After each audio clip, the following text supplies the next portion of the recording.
From beautiful northern Vancouver Island, it's John Lovelace's Wings Over Canada.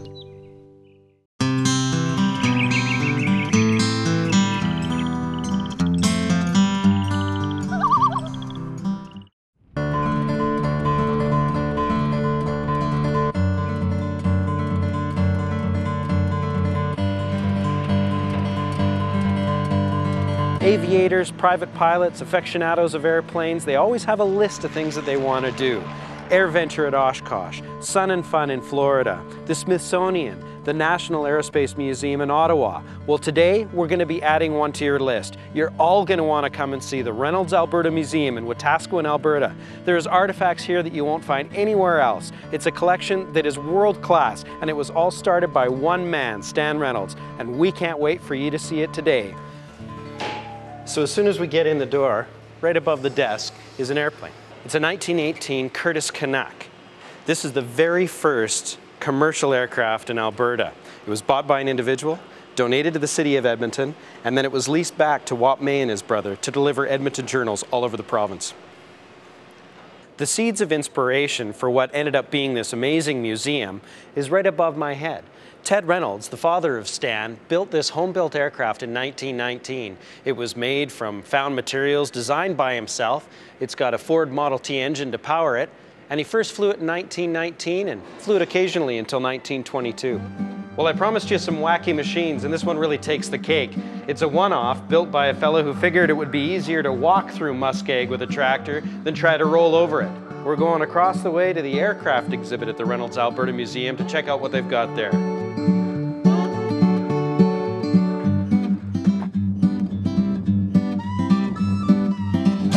This is the main aircraft exhibition hall at the Reynolds Alberta Museum. We're not going to show you the whole thing. You have to come here and see it for yourself. But we are going to show you a few pieces that have real historical significance in this area. This aircraft right here is an Avro Avian. Now this is a huge piece of history in Alberta. There was a story that paralleled none. Back in the day, Wap May and a partner took some diphtheria antitoxin to Fort Vermilion because there was an outbreak. It was a story of freezing temperatures, minus 40 below, but they had to keep the toxin warm. So it was wrapped in blankets and charcoal heaters. When they returned and they were triumphant, only one person died, there was thousands of people to greet them. There was a parade and they were national heroes. So this is a 1936 de Havilland Hornet moth, and it's only one of two existing examples in the entire world. Consolidated Mining and Smelting used this aircraft exclusively through its lifetime in Western Canada exploring for the company. It operated on wheels, floats, and skis, and it's in original condition. It's really quite a great example. This is a 1946 Belenka Senior Skyrocket, and this is unique to the area because it was actually built here. 13 of these were built in Edmonton, and this is the only one in the entire world that's assembled for display.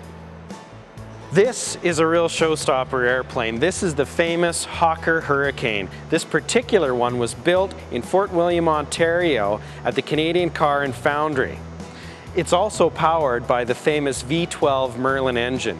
And this one has real local historical significance because Stan Reynolds bought this airplane in a farmer's field for $50. Now it's completely priceless. He put many thousands of dollars into it, restoring it to flyable condition. It hasn't flown, it's way too valuable for that, but it's just an amazing story that he was able to pick it up and preserve it because there's so few of them left in the world, and it's so significant the contribution it made during the Second World War.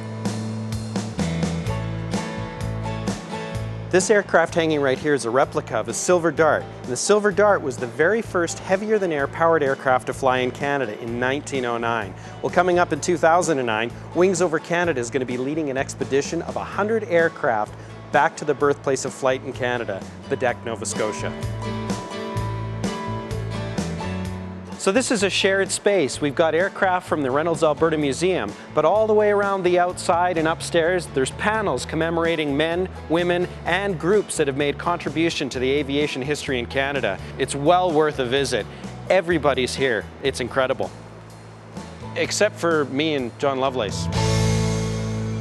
So first we took you to the main gallery and we showed you a few artifacts in the entrance to the museum. Then we came over here to the aircraft exhibit in Canada's Aviation Hall of Fame. But next, we're going over here. This is the private storage area where the public isn't allowed. And there's hundreds of artifacts in there that are just amazing. And we're going to find the one that speaks to the heart of Wings Over Canada, the most interesting piece we can find. Yeah, we call it the who knew scenario. The amount of time people have come in and gone, who knew? Who knew? You know? Had no idea. We didn't know. DVD copies of this show and all 172 episodes of the Wings Over Canada series are available, singly or in box sets at wingsovercanada.ca, or give us a call toll-free at 1-866-909-4647.